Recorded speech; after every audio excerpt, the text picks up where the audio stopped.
Hi everyone, this is Brian Hayes and welcome to episode 18 of the Music Mind podcast.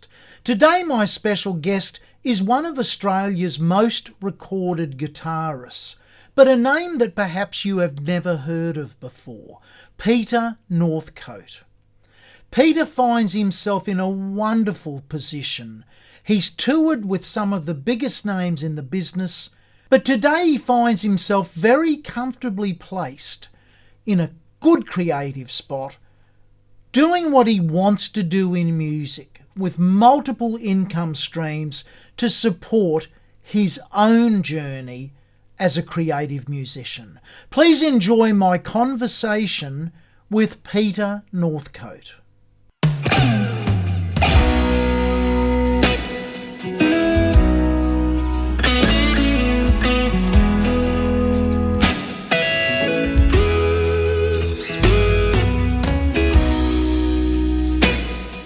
Well, it's been a while since I had a chance, and I want to know if it's gonna last. But it's taken time on your behalf.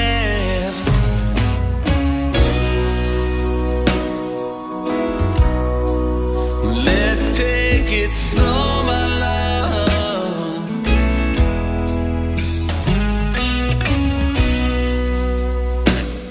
And it's been a while since you had a chance, and you want to know if it's gonna last. But you need some time to understand how you feel. And I know it's time, 'cause I understand it's for real.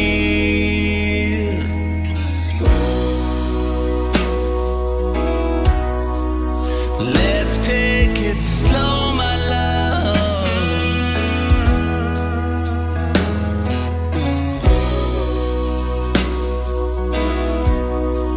And we'll make some slow love. But you need some time to understand how you feel. And I know it's time, 'cause I understand this time's for real.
Let's take it slow, my love. But you need some time to understand how you feel.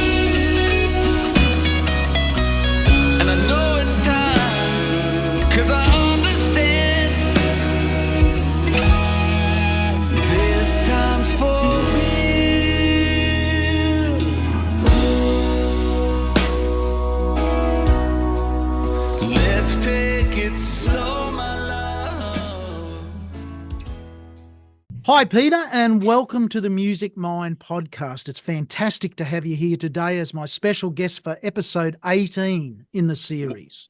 What an absolute pleasure, Brian. Thank you so much for having me. Our audience have just seen and heard a wonderful video clip you've produced of a song called Slow Love. Now, I understand that's an original composition. Can you tell us a bit about the background of that, the genesis of Slow Love? How did that come about, that whole project? I met a girl. Okay. And I'm still with her after 13 years. Oh, I'm still with her. Congratulations. And we took it slow, rather than getting in there and straight away getting into the relationship. Yes. We took it really slow, and it was one of the best things because I'd been single for 6 years. Right. And completely single. So I met this person, and it was about taking love slowly and building a relationship before you get into the physical. Yeah. And I literally went into the studio because I had a recording studio at St. Peter's, which was the B studio of Megaphon. And I shared that studio for the first 3 years with the drummer Chad Wackerman. Okay. And I went in there that day and just had that bluesy sort of feel, and then it sort of came automatically. Some of my songs come automatically, some take forever. Yes. That was one of the ones that came quickly. And it's usually the good ones that come quickly. Yes. So are you playing all of the instruments on that or I am. You are? Wow. I am. Yeah. It's amazing. Yeah. Let's talk about your singing for a moment, because obviously, God. Yeah. Well, the first thing that when I watched that Slow Love, I thought, wow, that's good vocals. You show a really good range in your voice. Like, you're known as a guitar player, but I guess history is littered with famous singer guitar players, whether it's Eric Clapton or John Fogerty or George Benson, whoever. Tell us about vocals. Has that been part of your story, or is it just something? Tell us about your vocal side. You asked for it, you got to get it. Well, let's get it. Yeah. When I was 20 years old, I got a job on a cruise ship. In those days, it was in one of the newspapers, singer/guitar player. Yes. Right. Wanted for cruise ship. Must read charts. Okay. Yeah. Anyway, I was a terrible singer. I just, I took sing lessons when I was a kid. My mum put me through singing lessons, but she was an opera singer. She sing from the diaphragm. Yeah. And I kind of never got it, and I still don't get it. Right. No, but so anyway, I went along to the audition. I was the last guy in. Right. And I saw all these guys get in, and they were strummers, Yeah. but they could sing. Mm. Anyway, I got in there and I could read the charts like that. Right. And he heard me sing. And he said, "Oh, look, you're not a great singer." I said, "I know." He said, "But I'm going to give you the job anyway." So he gave me the job, and I had to learn all these songs. I kept it simple, like, I asked my love to take. So I kept it really simple. Yes. And I did the first cruise, and it was a 2-week cruise. And of course, at the end of the cruise, the passengers get given a questionnaire. How was the food? How was the entertainment? Yes. And about 50% of them said, "Great band, sack the singer." Oh. So bit of tough love there, mate. Yeah. So they loved me so much because I could read all the charts from the acts that were coming on. Yes. That they kept me on, and they got another keyboard player that could sing. Ah. So we split the night. Anyway, I think from that point I kind of went, I'm just not going to focus on singing anymore. It's too hard. And I still find it really difficult. Like I don't practice it. I was going through Instagram this morning, and I saw singers warm-up tips, and I went, oh, look at that. I pressed the like button so that I'll get some more tips. Yeah. But I just kind of go, I'll never go and do the exercises. But look, that one, there's auto-tune on everything. Not auto-tune, but there's some Melodyne and some tuning going on in all the stuff that I do. The funny thing is you asked me to sing that song now, and I wouldn't be able to do it. No. So that's interesting because, when I think the first thing that grabbed me is wonderful sounds on the guitars. I know you were holding the two famous brands, a Gibson Les Paul and a Fender Strat, a Stevie Ray Vaughan Strat. What actual guitar did you use to record that beautiful, sound? Was it the Stevie Ray Vaughan? I thought it would have been. Yeah. Yes. Yeah. Yeah. Got a beautiful sound. And it's got humbuckers in it. Ah. Well, they're classic stacks, so they're stacked on top of each other, but they still retain the Strat feel and the Strat sound, but they're just a little bit more mid-rangey. Yeah, that warm sound, beautiful playing. Look, the other thing, it's interesting. I saw a video documentary the other night. I was just watching on YouTube of Louis Armstrong when he toured Australia. I think it was in 1965. And it was a concert. They filmed a concert of Louis. And what hit me was, and it's a comment I've got about your playing, is the space he gave himself between the notes, whether he was singing or playing the trumpet. He played a lot less notes than I sort of remembered listening to jazz recordings. He was very particular and very choosy about how he sang and how he played. And I think in Slow Love, that's a compliment I can pay you, because your guitar playing, there's no massive, spray of notes. You give yourself, and most I'm a guitar player, and most guitar players fall into that thing of. I definitely fall into that. Well, I think we all do. I think we all do, yeah. Yeah, let's take the fingers for a walk rather than, let's sing something. But that whole song, there's a story to the song, and you've given us the backstory now, which makes sense. But the way you sing it and the way you play it, there's just plenty of time, there's plenty of space, and that's a real credit to you, Well, that's a lovely compliment. Thank you. I'm just as guilty as anybody of playing too many notes and bending strings out of tune. Okay. And we'll get to hear you play quite a few notes today on different clips. I want to move forward now to this big conundrum, I guess, of side man versus front man. Clearly in Slow Love, you were the front man. You're in the spotlight. It's your song. You've wrote the song. You're the soloist. You're the singer. But you've spent, unless I'm reading it wrong, you've spent the vast majority of your life as a side man. Is that correct? That's if you summed up your life?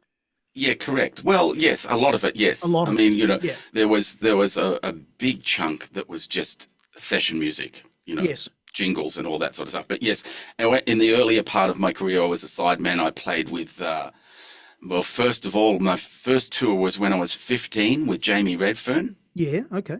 And people would maybe remember him from Young Talent Time. I remember Jamie, yeah. Yeah, and then in the early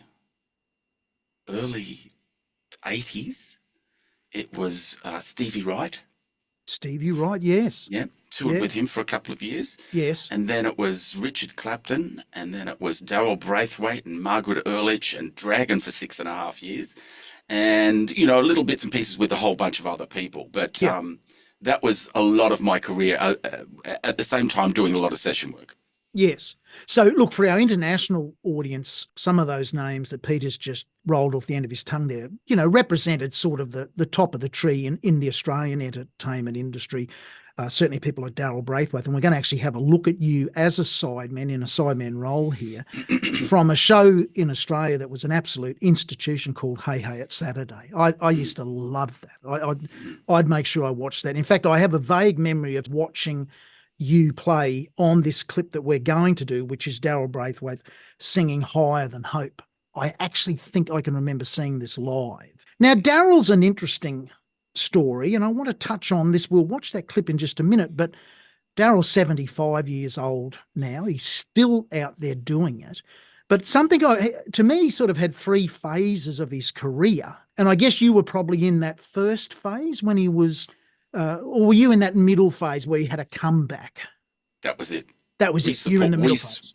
We toured that album, the one with horses. Okay, great. So people complain about playing horses too much. Come and see me. Yeah, what a great song it is. What a great song. Yeah, but a thing I remember, and this is something I want to talk to you about, is Darryl was king of pop. For I think a couple of years. But I remember reading an article that virtually just after he was king of pop, he worked on the local council in Melbourne. That's right. Patching holes on the road. He was in the road gang. So Well, it's interesting, isn't it? The entertainment industry. This guy was absolutely in the media. He's our number one man, but to earn a living, Darryl was unashamedly out there patching holes in the road. Well, what else could you do? I mean, that's what I think about all those guys. I think about them like, I mean, we can get into this as well. I mean, I got to say that I didn't really enjoy music when I was playing with all those bands. Because you go and play the same 12, 15 songs every night and mostly note for note. Yeah. It's a job. It's going to kill you, right? It's going to kill overtime in a job. And that's why I don't do it anymore. And I despise it, right? Yes. It's not music for me.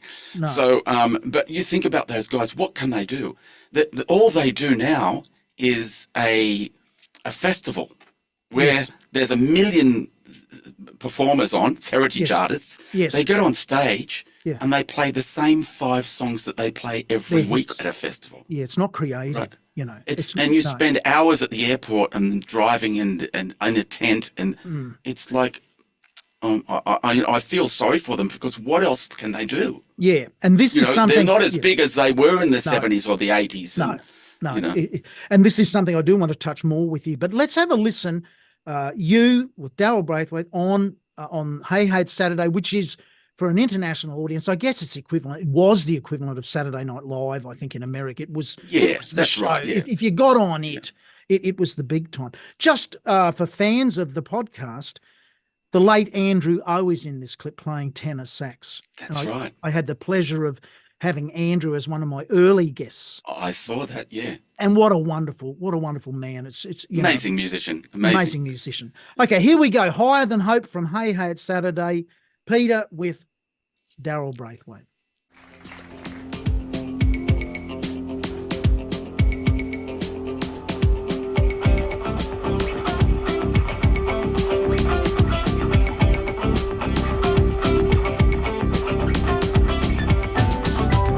Remember long ago,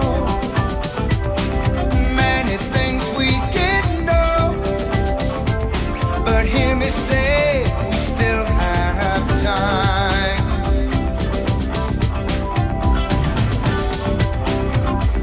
Too many people change the world we live in, 'cause they don't know they'll run out of time.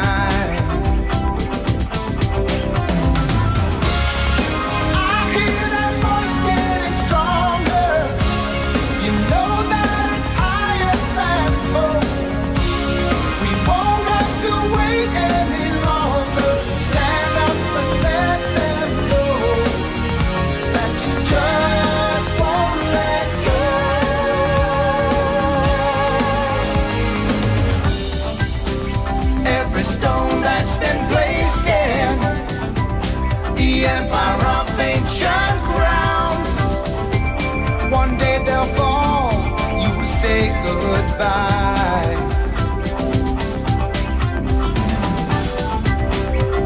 United they stand. Today they're one land. Nobody knows who'll say goodbye. I hear that voice getting stronger. You know that it's higher than hope.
Okay, Peter, fantastic playing there. Good spirit, great song. Skinny. Yeah, different look, isn't it? We're all getting a bit old. the flat tummy. That's right. I want to talk about a multi-instrumentalist. I'm a multi-instrumentalist, so are you. Yeah. And I was really surprised when you said you played everything on that Slow Love because... Okay, well then let me Okay. redefine that because Okay. I'm not really a multi-instrumentalist. Okay. I program drums. I do have a drum kit here and I do sit on it, but I find it the most difficult instrument in the world. Okay. Yes. Okay. Yeah. But I do play bass and I do play a very basic keyboard. Yes. So, I play all the percussion live. So I'm not really a multi-instrumentalist. You know what I'm saying? I know what you're saying. In fact, I watched an interview just the other night, James Morrison, who is a multi-instrumentalist, a great jazz player. Yeah. And this was filmed back in, I think, 1989. And someone asked him, "Oh, James, have you ever thought of just focusing on one instrument and becoming, the best in the world on that? Well, like your trumpet, why don't you do that?" And I loved his answer. He said, "Well, I tried that." He said, "I tried that for a little time." He said, "I thought I'm going to just forget everything else and focus on the trumpet." And he said, "I didn't become a better trumpet player and I didn't enjoy music anywhere near as much as when I could play the instruments that I heard in my head." So he abandoned it. He said he did it for about 3 months and then he was happy to play whatever instrument he wanted to play and not try to be the best in the world on any instrument. Now, it just so happens if you hear him in full flight on just about any instrument he plays, he's certainly up there. Amazing. He's amazing. So There that's are people like that. There are just people like that. Now you have obviously focused on the guitar, but was it always the guitar? Did you start out on the guitar? I did. It's always been the biggest challenge in my life. It's the hardest thing I've ever done. And it's still the most difficult thing that I do. But I've gotten to a place where I love the challenge. So I just challenge myself all the time. I'm still trying to figure it out. And I love the game of harmony. Yeah. I love it. And I'm still kind of trying to figure it out myself, right? But when I was young, it was, and people have heard these stories before, but it was tennis or guitar, and I chose guitar. Yes. And I was lucky enough to be, we took 6 months of lessons. My parents said we can both, my brother and myself, let's do 6 months of lessons. Yep. After 6 months, we can't afford both. Choose one or the other. I chose guitar. Tony chose tennis. Yes. And so then after that 6 months, I just kept playing, learning songs and all that sort of stuff. And then my mum saw that I was really into it. So she got me a teacher over at Rockdale, which was Brandman's Music Studios, where eventually I hooked up with a number of great teachers, one being Paul Wiseman and the other one being Vince Lombardo, who really showed me a lot of stuff, changed from just being a strummer and songs to lead guitar, right? Yeah. And I started to understand why notes worked with things. So, but it's always been the biggest challenge and it's always been my greatest love. I mean, I'm totally addicted to it. I've got sense that. under probably 100 guitars, Yes. and it's just a beautiful addiction. I'm buying another one today. Right, like I need another one. Like you need another one. Look, this is a great segue into you're a wonderful guitar player. And it's what I love about these podcasts is people sit back and see someone like you play the guitar, and the assumption is, oh, he's just a natural. He's got the gift. There's something it's something I detest is that he's got the gift. Yeah. Exactly. Now, Well, you know that because you play a lot of instruments. I looked at you playing like all the instruments that you do, and I thought you spend a lot of time at each instrument. It's not like you've just picked it up and played. No, it's like Tommy Emmanuel. He doesn't just pick it up and play. He plays all day. Doesn't have a TV. That's right. But I think it's so great to hear you say that it's a battle and you battle with it every day. You have not found the heaven of being a guitar player. No, not at all. But I want and to if I don't play for a day or two, yeah, it all changes and I have to get it back. Now it comes back quicker than it used to, but it's like the muscles don't work and the brain doesn't connect quickly. So I've got to do it every day, and I do. Yes. I want to go now into one of your ISO session clips, a wonderful thing, and I encourage everyone who's watching this podcast to explore your social media channels. There's some absolutely fantastic, honest stuff. It's not the Hollywood productions. No. You're just there doing it. And I could have picked one of 20 here, but I absolutely loved the duet you did with Louise Anton, Song. Oh, yeah. Oh, Can you tell us a little bit about Louise? Yes, Louise was the one of the Nissan Cedrics from Club Buggery, but she was more than that. She was one of the session singers around town. She lives in Perth now. Okay. She is just an ultimate, amazing, beautiful person and singer. And the ISO sessions were something that I did. ISO duos were something that I did in COVID when it all started to happen and all the gigs went like dominoes, just every day or every hour. Yeah. I went, well, I'm not going to sit around and wait for things to happen. I've got to do something, and I've got to entertain people because that's what I do. And so I started the first one with just me on an acoustic guitar and sent it to Virginia Lilly, who was another living legend, an amazing singer. And she sang on it on a phone and sent it back to me, and I produced it up. And I mean, most of my life, as far as recording's concerned, I've been polishing turds. So I'm really good at polishing turds. So you can send me It's a good vocal. PD, your position That's right. description. Polishing turds. Every vocal on every one of the ISO duos is done on a camera, on a phone. Yeah.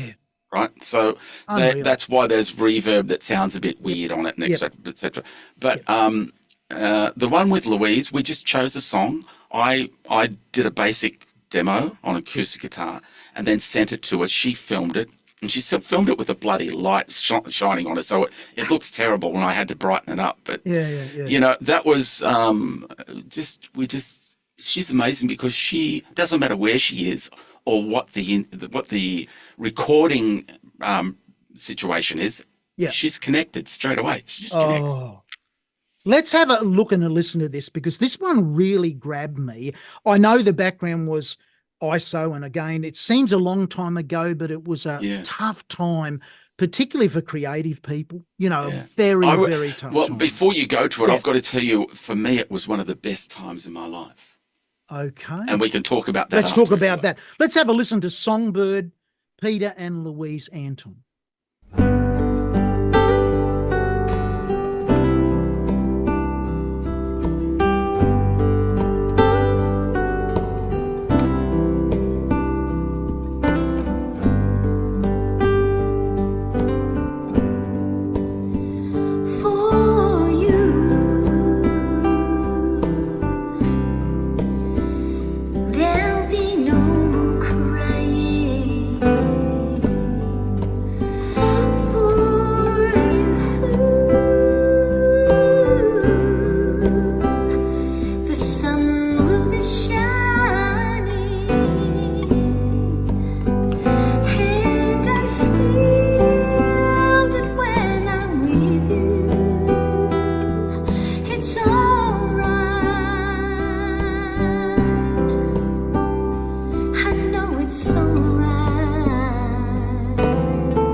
Okay, Peter, one of my favourite moments there was your inbuilt percussion system of the back of your acoustic guitar. Now, tell us a bit about that. So you didn't need to go and get the bongos or the drum kit. It's very natural sounding. Tell us a bit about some of the tricks of the trade in those ISO clips. Okay, so I made a pact with myself. I thought, look, I'm here by myself. I don't have a drum kit. Yes, I've got programmable drums and all that. And I thought, no, I'm going to keep it raw. And I'm going to do every track is going to be from a camera phone. And all the percussion and all the drums is going to be from a guitar. So it's all guitar. There's no keyboards on it whatsoever, even though I have an organ simulator for a guitar. Yes. So the back of the guitar was me doing that. Yes. And the snare was a piece of material underneath the strings and me hitting it with a stick. Wow. So and hi-hats were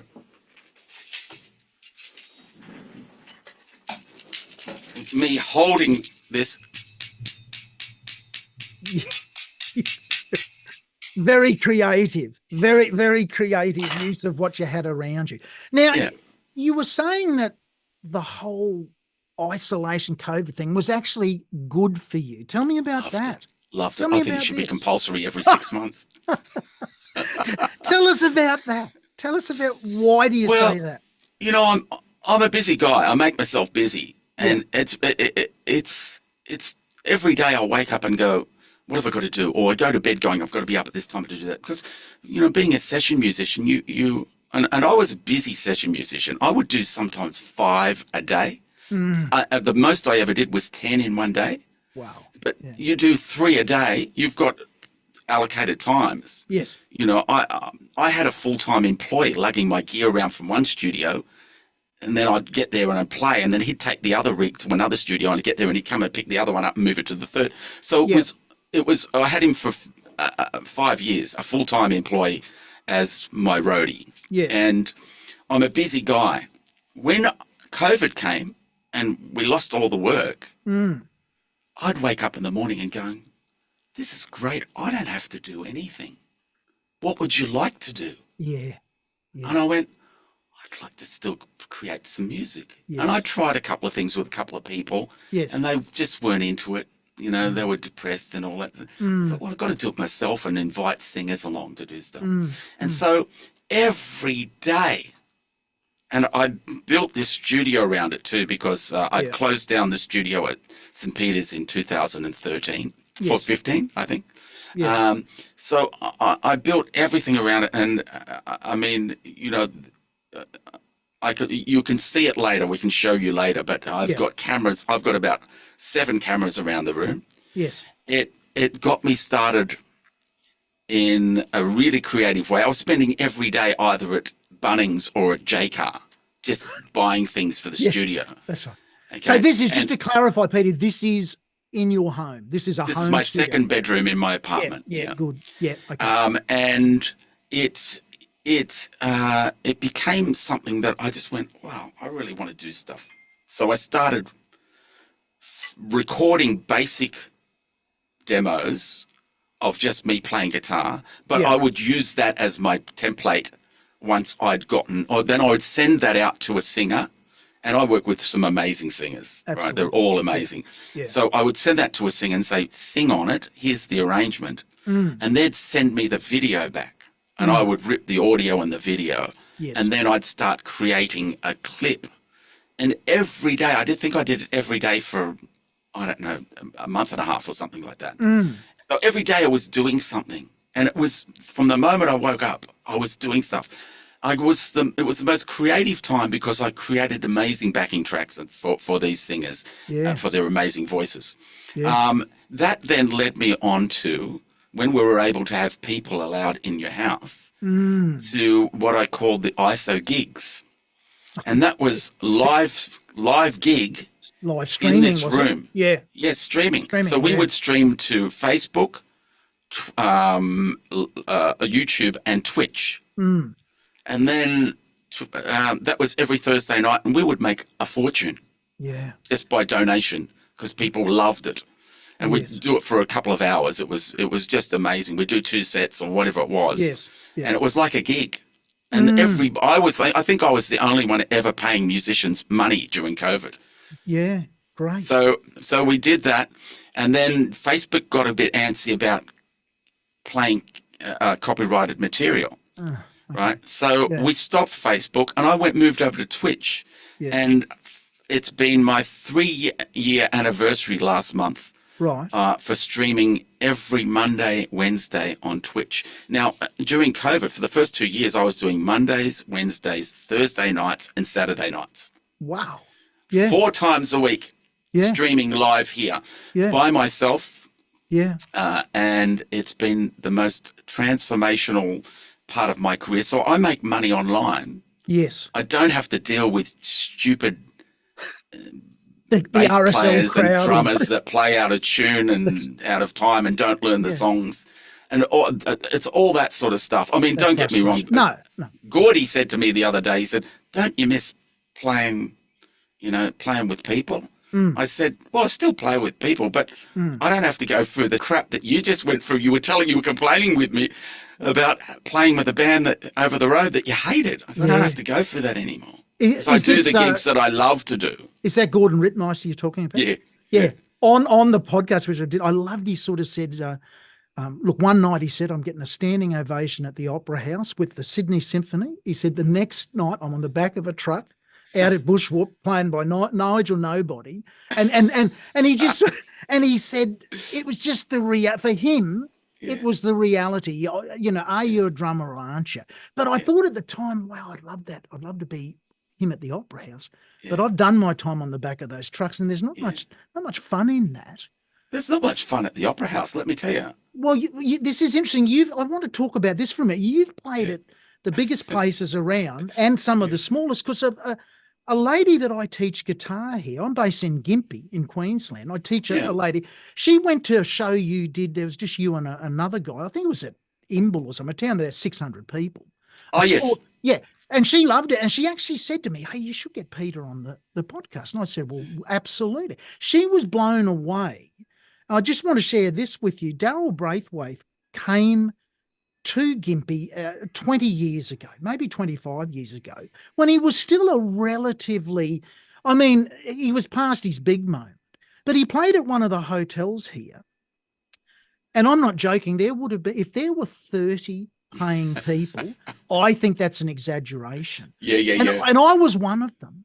And I was so embarrassed for Darryl. Darryl in the band, or you weren't in the band, but he had his normal, 4 or 5 piece backing band. He gave it everything. Yeah. He gave it everything. Do you know, I actually sent Darryl, I was that embarrassed about it. I wrote him a letter and said, look, good on you. I said, he on would behalf, love that. He did.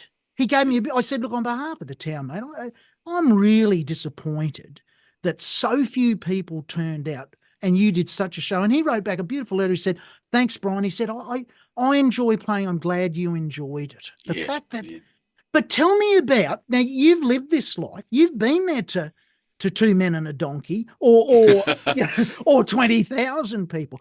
Tell me about that. What's your relationship with that? Look, I've done that. It's not a great musical experience. It's just not. It's getting up there, playing the songs that you didn't even play on, note for note. Right? I was asked recently to MD and play for a classic rock live show. Excuse me. Yeah. And I said, I don't want to do it. He said, but we need you. And I said, well, I'm happy to MD it, but I don't want to play note for note anymore. I just don't want to do it. It's not only boring, I don't enjoy it. It's a lot of work for once. And, I'm quite dyslexic too. So for me to learn something note for note, it's a lot of work. A lot of work. And I just don't enjoy it. Standing up there playing the same thing that I played last night. And it's not, so I stopped touring and doing all that stuff a long time ago. And people ask me, please, can you do this? I go, I don't want to do it. It's Yeah. not joy for me. I do stuff that I love to do. And as the place where I am in my life, I love everything that I do. Oh, You know, I was doing a lot of session work and I was hating it towards Yep. the end. I was Yep. hating it. I'd walk into studios and there'd be kids with computers, not musicians. When I started, it was full bands, you know, with orchestras and things. So I just don't want to do the note for note thing anymore. It doesn't matter who it's with. I don't care who it's with. It's not unless there's an element of improvisation, an element of me being able to put what I do into it, then I'm not interested. I mean, I stopped a long time ago learning other people's solos. oh, I did a lot of that when I was younger, but I just stopped because I thought, hang on, I've got to find me. That's what I mean. Like, it's a challenge. I don't know where it is in me. I'm gaining a little bit more knowledge of who I am and what I sound like.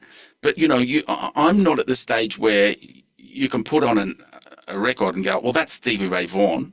Or that's Jimi Hendrix. You know who they are straight away. yes. I still haven't found Peter Northcote yet. I've got elements of it in there, but that's what I'm looking for. I'm not going to be. How can I put this? I've been quite successful at what I've done, Absolutely. but it's done. It's done. What's it's in next? the past. Look, you and me are on exactly the same wavelength. This is going to be fantastic because, you know, because I play different instruments, you know, I get the little sax dude who wants to do a transcribed solo of John Coltrane. I'm thinking, for $1 billion, I do not want to sit there and work out what John Coltrane played. Good on John, yes. Yeah. But why don't we play? I say to them, how about we try and work out what you want to play? Yeah, that's right. Look, it's really great. Transcription is fantastic. We all know that. Yeah. It's one of the best things you can do, but Yeah. you can only do it so much. I mean, what happens is after a while, and I see this with a lot of musicians, is they have the influence of those solos and people learn the same things. And I see a lot of people sounding the same. Oh. You know what I'm saying? I mean, I and know. that's, you know, and I'm not taking that away from anybody, no. but like, you know that all jazz players sound the same. You know that all country players sound the same. You know that all rock players sound the same, right? It's rare that you find somebody that sneaks through to begin. Now, I don't know if I'll ever get to that stage, but I'm going for it. It's another challenge, you know? Well, you're having a lot of fun on the way. And Exactly.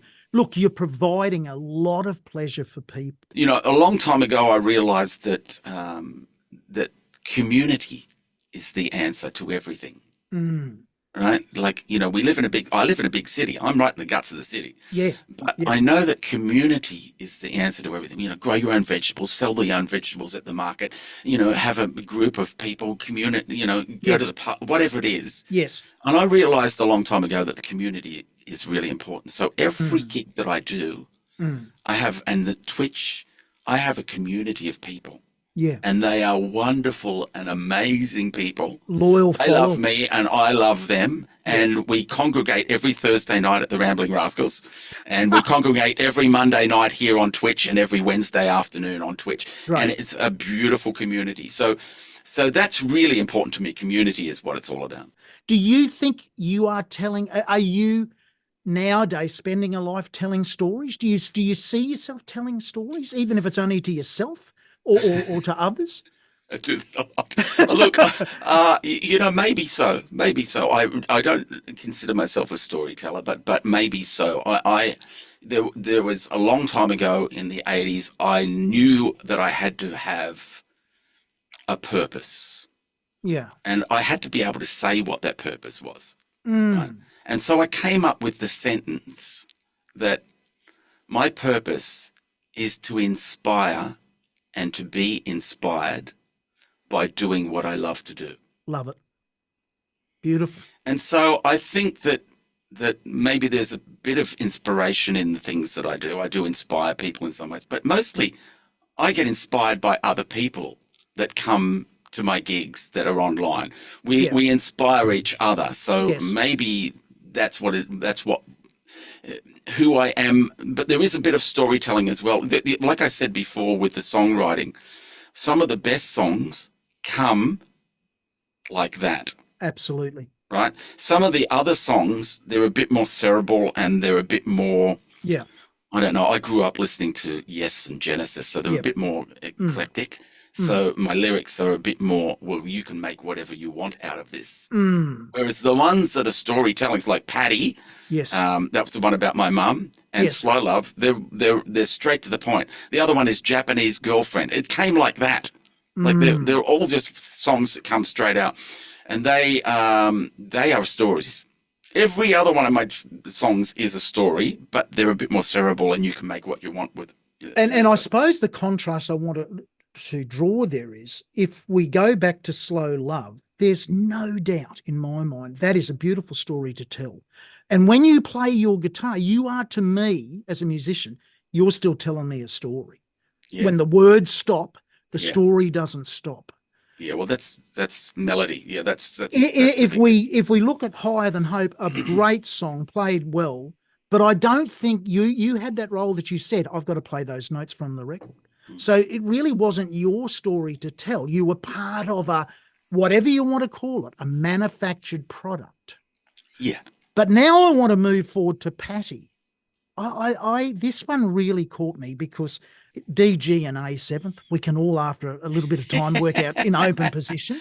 So we don't get to see the wonderful guitar technique that you've got. But what a story. And I read that this is a true story. This is about your mum. Yeah. This is absolutely a true story. Well, before we say anything else, I just want our audience to, we're going to play the full version of this. I'm not cutting this down because this really touched me. I sort of thought, when I first looked at it, I thought, is this sort of autobiographical or is it made up? And I'm thinking, before I looked at it, no, I thought this is the real thing. Let's have a listen to Patty.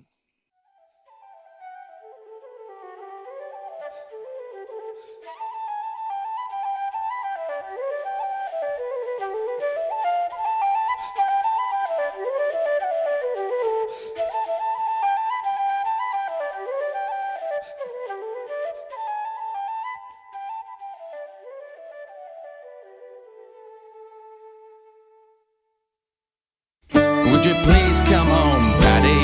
Your garden awaits, with the roses in bloom, oh so fair. We'll have tea by the tulips and maidenhair fern. But don't hurry home, Patty. Don't hurry home, Patty. If you found some love over there.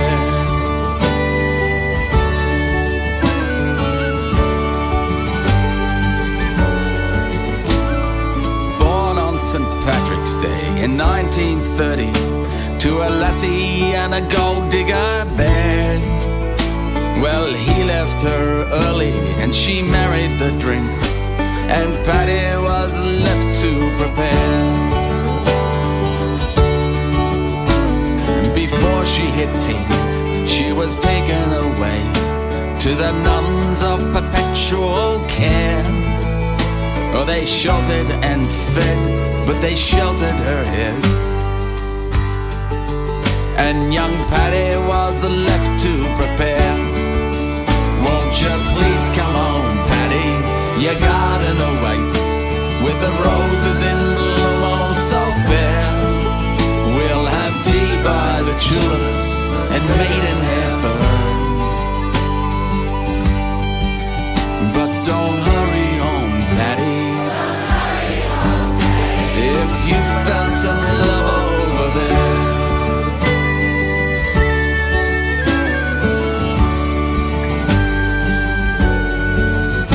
At 18 with freedom, she went on a journey to visit her mother's affairs. As she stepped from the train, a priest called her name. Your mother's been murdered in vain.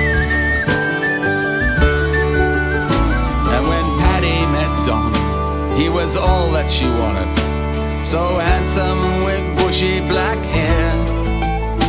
And as his hair had grayed, for his cancer she prayed. And young Patty was left to prepare. Won't you please come home, Patty? Your garden awaits, with the roses in bloom, oh so fair. tulips and maidenhair fern. But don't hurry home, Patty. Have you found some love over there?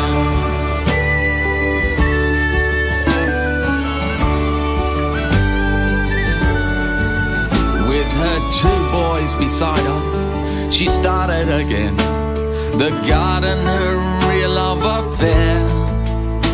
Then once more it hit her, and wheelchair bounce, no glitter, and Patty was left to prepare.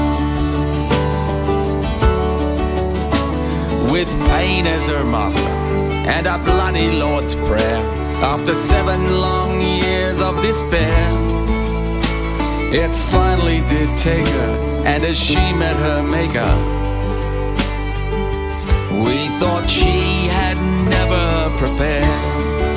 Won't you please come home, Patty? Your garden awaits, with the roses in bloom, oh so fair. We'll have tea by the tulips and maidenhair fern.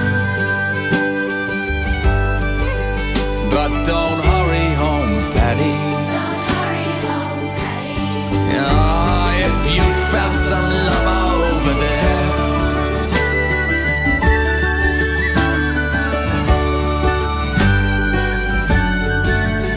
Her only wish for her funeral was to have millions of flowers, more flowers than anyone cared.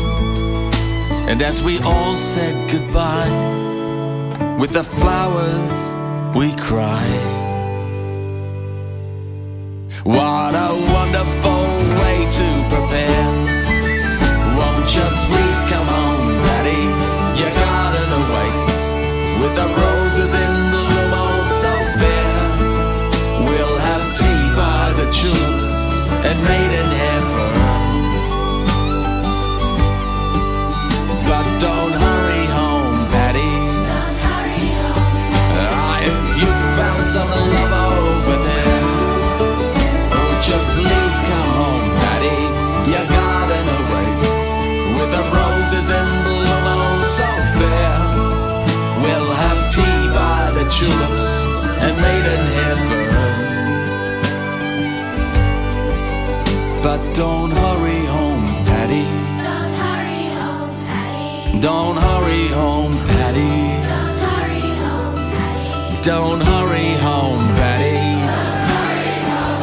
If you found some love over there.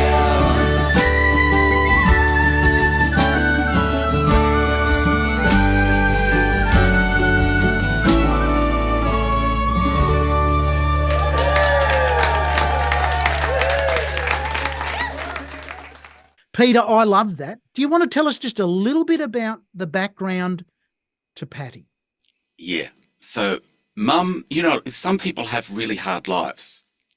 I have a dream life. My life's amazing, right? Yeah. But Mum had a really hard life. Like, you know, I don't want to get too metaphysical, but No. But Mum's life was meant to be a struggle. Her father left her when she was 3 years old. And her mother became a major alcoholic, and Mum was put into a convent, because in those days when you would go to court for negligence of a child, the nuns would sit up the back and go, "We'll take her." Yeah.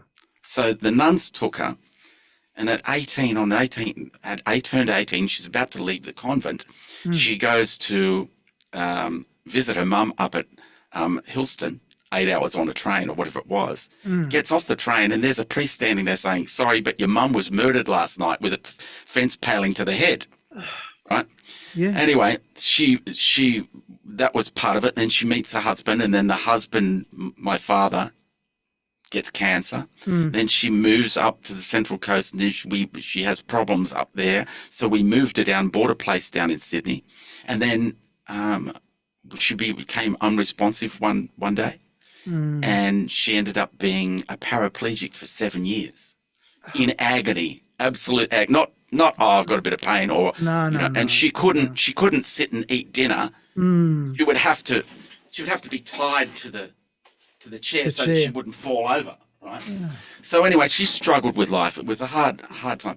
So, but ironically, the great story about this is that I work with the ACMF, Australian Children's Music Foundation, Right. and they would send me people to mentor.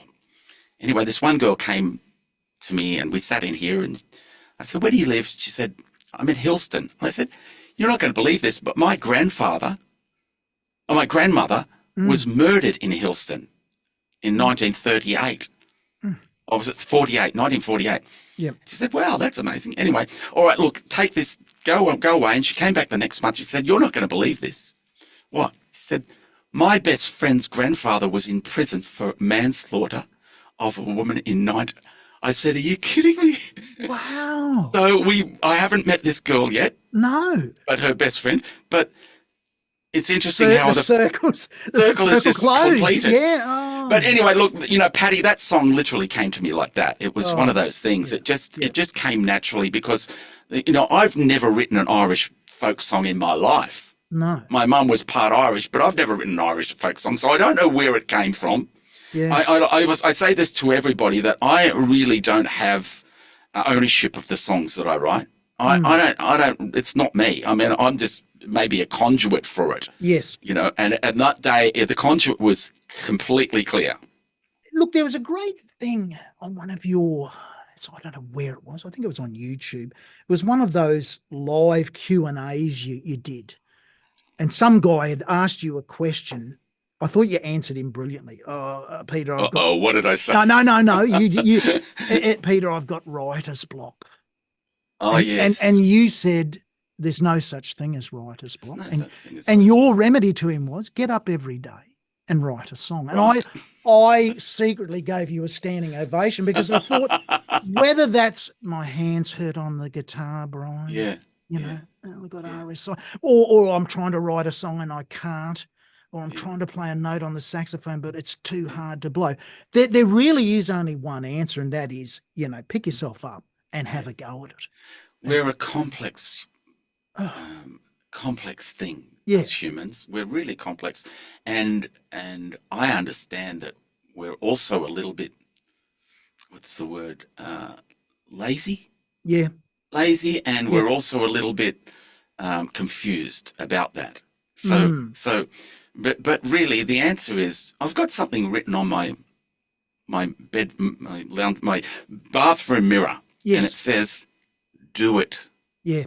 Then in bigger letters it says, "Do it." Yeah. And then in bigger letters it says, "Do it." Yes. And then the bottom one says, "Just do it!" Yes. Exclamation. Yeah.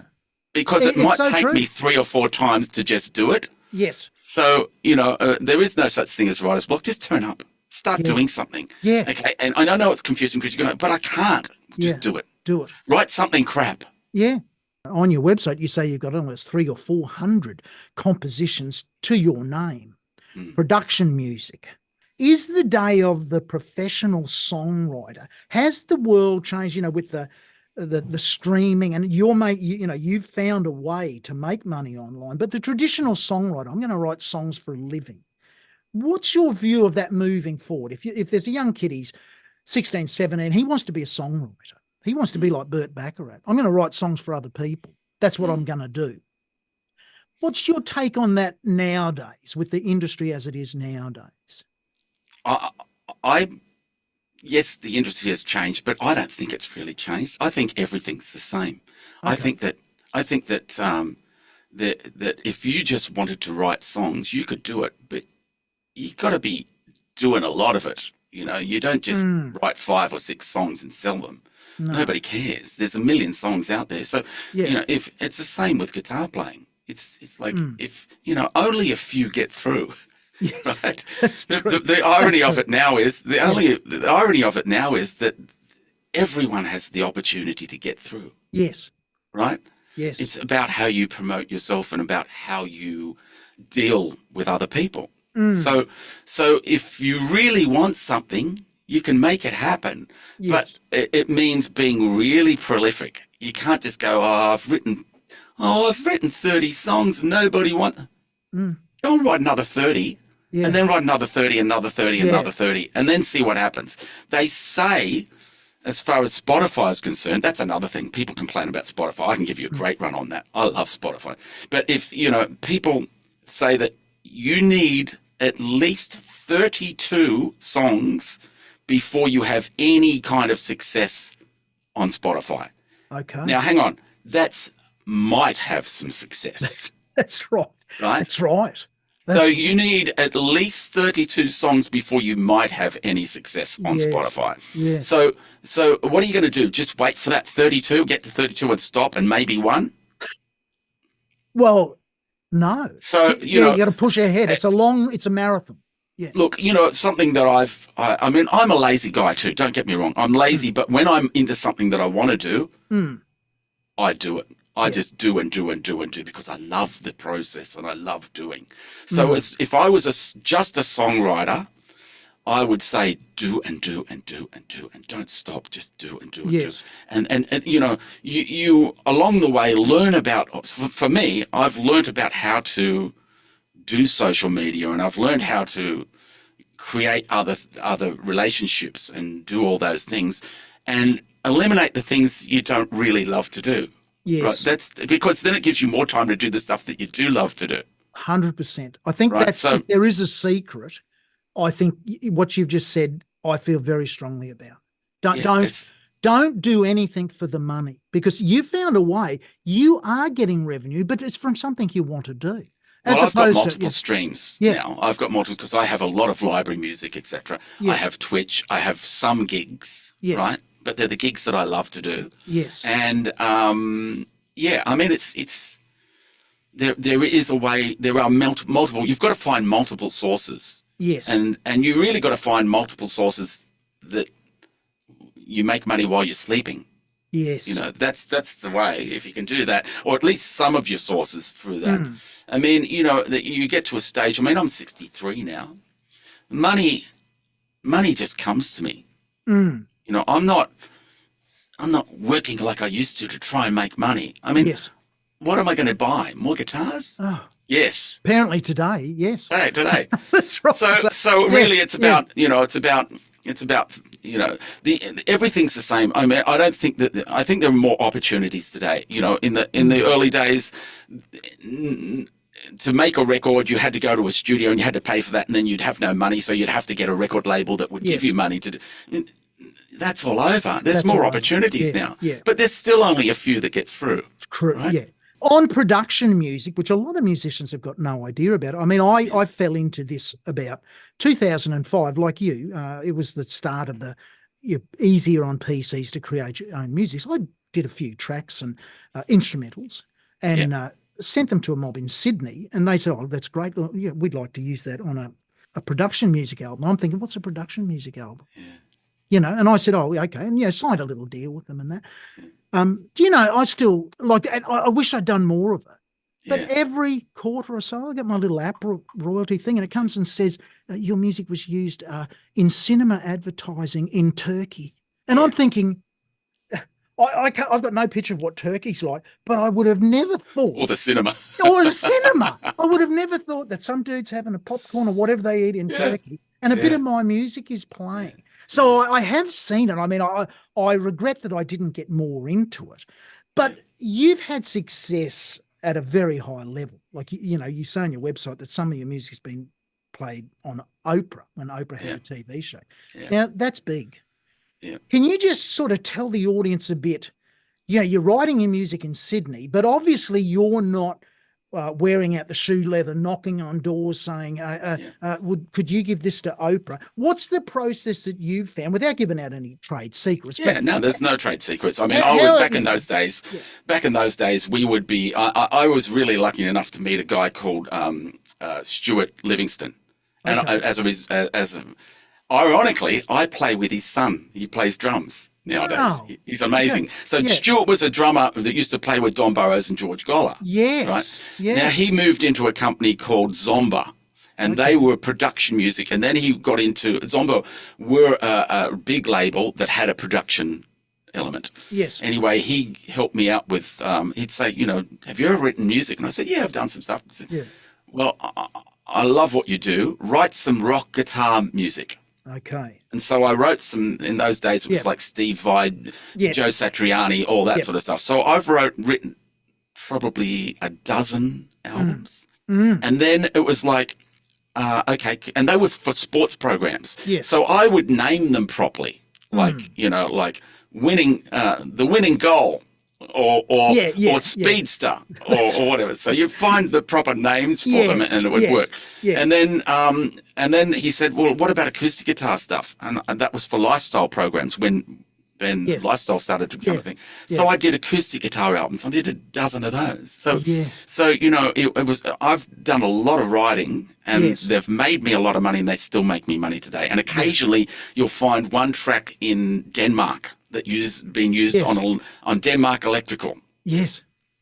So you might get a good check that time. But, that's right. It always dribbles in. So there's always something coming in. So I think the days of that are over because we now have royalty-free music, right? Yes, And that yes. gets used quite a lot. Yes. And some of it's quite good, just as good as some of the other, Yes. library Yeah. tracks that I've heard Yeah. too. So, but now you've just got to find another source. Yeah. Just find another source. Just be creative. And Just be creative.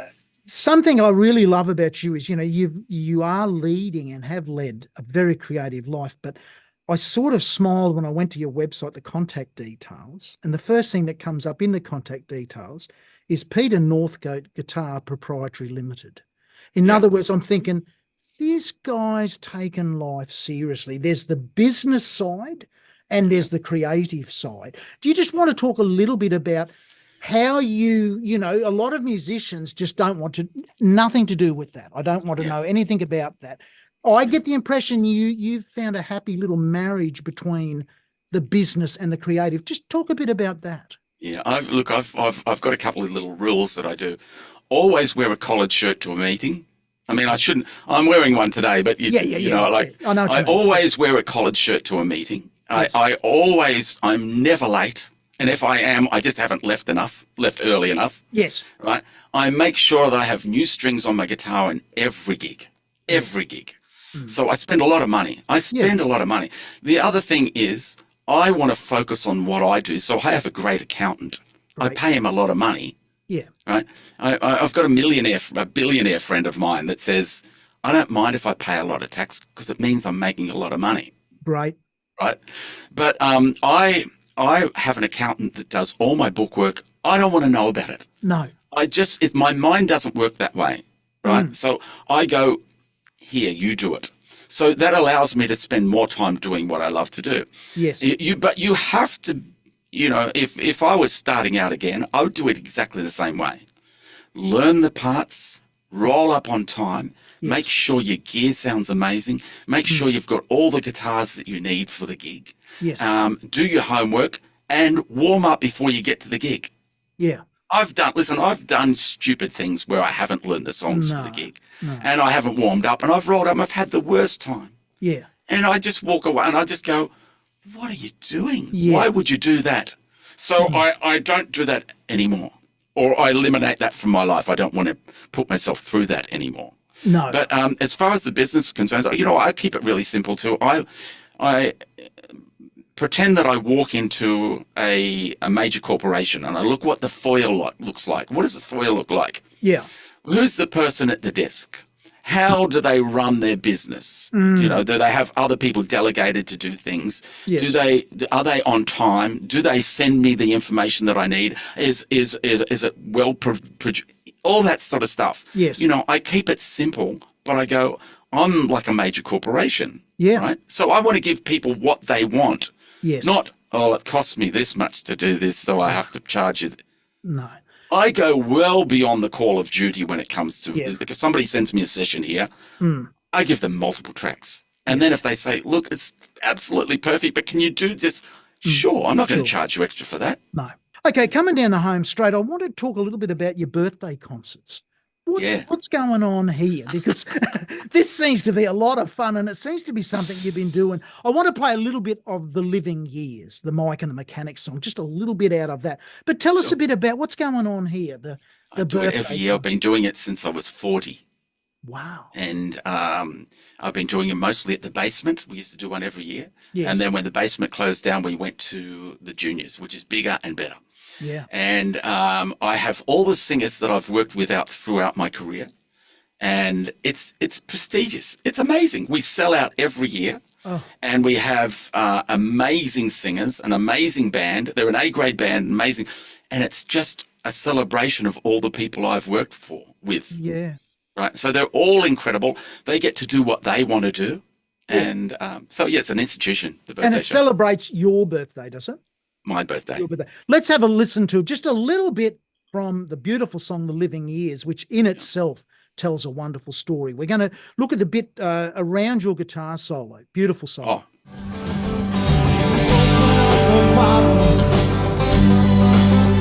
Between the present and the past, you wanna sacrifice the future, but you're so better that last. So don't give to the fortune. Sometimes yes, baby, they have a new perspective on a different day. And if you don't give up, don't give in, it may just be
So, Peter, if people want to get in touch with you, do you do, you're obviously doing what you love doing, music education. Do you do any online teaching or in-person teaching, or is that a distraction for you?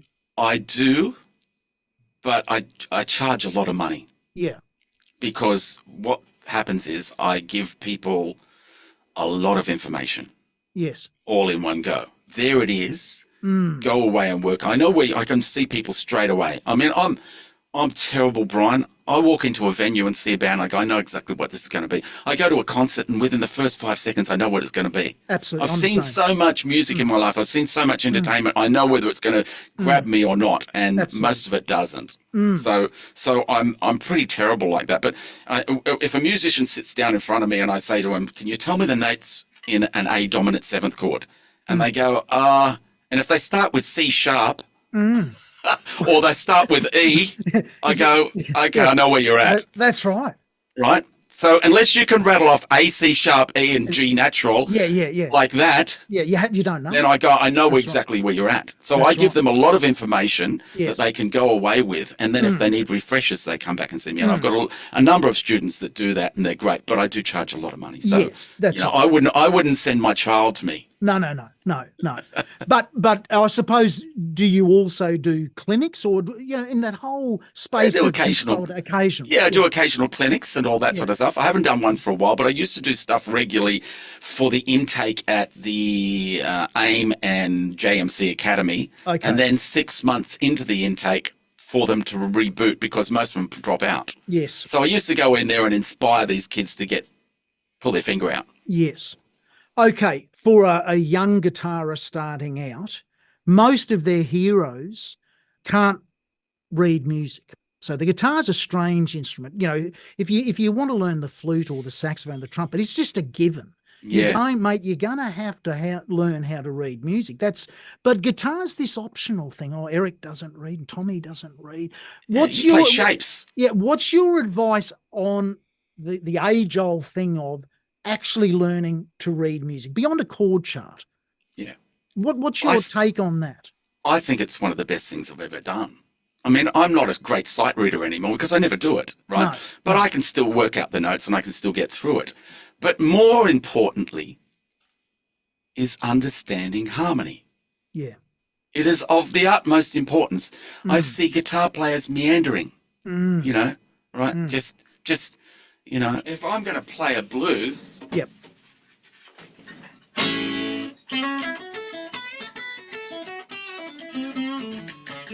Absolutely. It's the A chord. Yeah. And I see guitar players going over the D chord. Yeah. And the E chord. And the E chord, yeah. Right? See, the answer is to be able to pronounce the chord.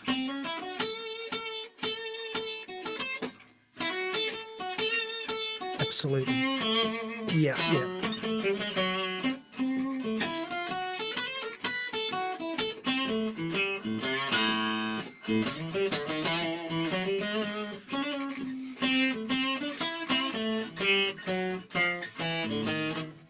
So you can hear the chord changes, right? Absolutely. So it's being, in every chord progression, is being able to understand what the chords are and being able to know what the notes are. Like, you know, I saw an interview with Steve Vai and Joe Satriani and recently, and Joe said to Steve on the first lesson, "Do you know the notes on the guitar?" And he said, "Nah." He said, "Well, go away and learn them." And he came back the next week, and Steve said, "I'm not going to learn all the notes." I'm like, "Well, what is, you know?" He came back the next week and said, "Play me a C sharp on the B string." And he went, he said, "Go away, go and do it again. Them. Yeah, learn them." Yeah. You got to know the notes. You know, you can't just guess anymore. I mean, that's what guitar players do because we know. Yeah, exactly. It's the same shape, right? Yes. So you got to know that there's the major third, there's the fifth, there's the dominant seventh, there's the ninth, there's the sixth. Yes. You got to know those things immediately because they are the things that give you information to project an emotion or a feeling to your audience. And one question there, when you are just like you're playing the blues there, in your mind, I know you're in the moment, but are you sort of hearing simultaneously what you're playing? I don't think I'll ever get dementia, Brian, because when I play, it's a video game or it's a game. I know every note degree to the scale, to the chord that I'm playing. Yeah, it's and you're always hearing there. It. You're and I'm hearing it, all the way. But my brain is going 6, 7, 9, flat 5. Do that lick, and you know that lick consists of the dominant third, the dominant seventh, and the major third, and the flat 5. So just do that lick, and then even if I do, you know,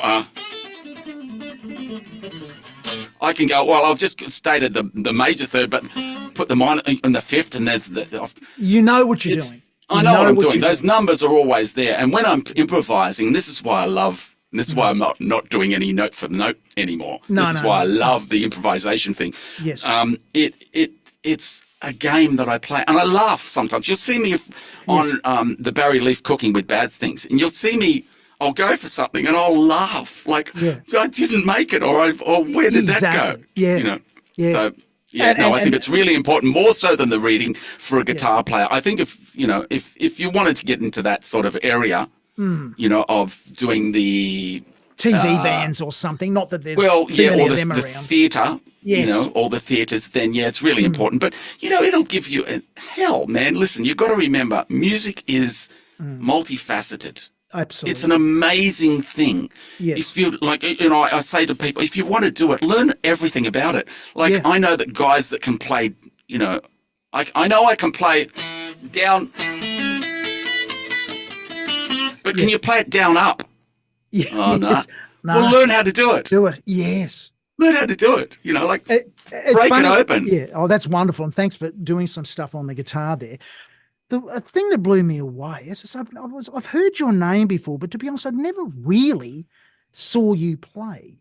But one of the little clips you've got hidden there, tucked away in YouTube, is a solo guitar version of Christmas Time is Here. I love that song. Now What an this, amazing song. this was originally the Charlie Brown Yeah. movie or something, wasn't it? It was for that. Yeah. We've just seen you play some great guitar. We've seen you play guitar over the different years, but if there was anyone had a doubt of your musicianship, There are a few. Well, I know there's a few. There would be. If anyone thinks Pete's an old 3-chord rocker from the past, or whatever, I'd just like them to have a cup of tea and listen and enjoy how you play this on solo guitar. There are a series, there's 3 or 4 Christmas carols that I've arranged. Peter, this is a great one. Yeah. This is beautiful. The musicianship level here is through the roof. Your choice of notes, the way you play. What guitar is that? It's an unusual guitar you play. Oh, that's the nylon string, is it? Yeah, the nylon string electric. That's the Godin nylon string solid body. They're beautiful guitars. Sounds exquisite. Yeah. So we'll go out with that. But before we do, is there anything you'd like to share with the audience? I mean, you've had so much experience. Is there anything you'd like to say, maybe words of encouragement to someone who's battling with the guitar? Like, as you say, it's a constant battle. Any little message out there for someone who loves their music, would dream of doing what you're doing, but just not clear on the path forward? What could you say for that? We as humans get stuck in the past, and we get fearful of the future. Wow. And the creative process only happens in this moment, right? Yeah. So the creative process is about being in the now. Now, I don't think that it's possible for a human to actually be in the moment, right? Because we always shift, right? We always shift. But I think it is our duty as humans to bring ourselves back to this moment, right? Because this is where it happens. And you'll find when you are being creative, there is no past or future. And then we all worry about judgment. Am I good enough? People are going to judge me as being bad. I don't care about that anymore. I mean, it's there. But It's I don't human. care about It's it. a human reaction. It's a human thing. But Yeah. as soon as I feel it, I go, oh, that's that never works. Flick, That's right? Yeah. So get if that you're monkey just off your back. Yeah. if you're trying and trying and trying, I mean, get some education. Yeah, it's really important. But you know what? Just keep going. What you put in is what you get out. Yeah. And giving is exactly the same as receiving. So if you're going to do a show where you feel like you're not getting paid enough money or whatever. I mean, I used to say this all the time in my clinics. I think of the guys that, I've got this amazing guitar and amp at home, but I'm never going to bring them to the gigs because I don't want to ruin them. Screw that, man. They're pieces of wood.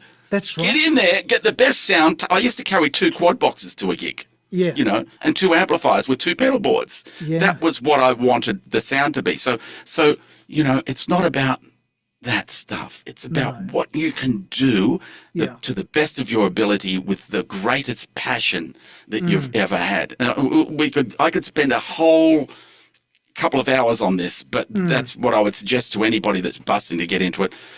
Just do it without the judgment. Judgment to yourself. Okay? Just keep going. Learn some stuff, learn some songs, really learn them.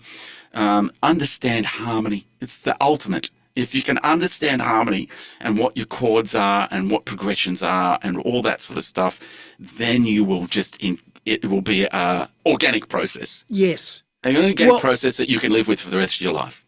Well, Peter, everyone's going to hear and see you as evidence of understanding harmony as you play on solo guitar. No overdubs here, no smoke and mirrors. Christmas Time is here. I just want to say thanks for taking the time, for sharing Thank you, so much Brian. of It's yourself. been an absolute pleasure. Oh, it's been fantastic. Can we do it again? Absolutely. I'd Anytime. love to do it again. That's a really good interview because a lot of people, when I've been interviewed before, it's the same stuff that I go over. This gets a little bit into other things. So I'm really, really happy and thank you for having me. Real honour to share some time with you, Peter, and to share your music, hopefully with an audience that, like me, may have never really heard you play before. Great. I'm glad. Bye for now. Thank you so much, Brian.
I asked Peter if he'd like to join me on a collaboration video, which is the normal process for the Music Mind podcast.